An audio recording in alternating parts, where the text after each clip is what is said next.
لو انت بتتوزني على الميزان ده او الميزان ده، او في الصيدليه او في عياده او حتى في البيت، فاعرفي ان انت هتحبطي بسرعه.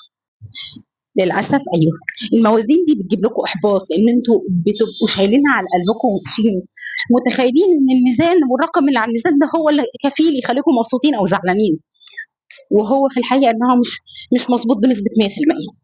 طب انا محتاجه ايه عشان اتبسط واكمل في الدايت وما احبطش بسرعه؟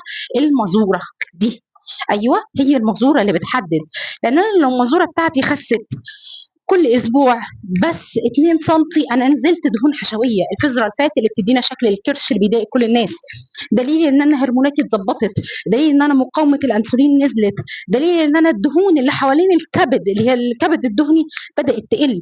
فاتعاملوا بذكاء مع الدايت، وبقى ننسى بقى الدراسات القديمه بتاعت الميزان وهوس الميزان وكلكعه الميزان، اعتمدوا بس على المزوره.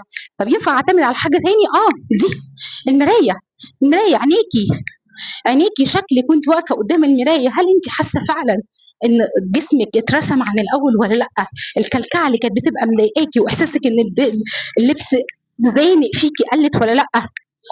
تالت حاجه تعتمد عليها لبس قديم، لبس قديم بقالك فتره ما لبستهوش، لبس جهاز، لبس من كام سنه رميتيه في الدولاب لان انت حاسه ان هو مش داخل فيكي، حطيه قدامك وقيسيه كل فتره، هل اللبس الضيق اللي ما كانش داخل بدا يدخل ولا لا؟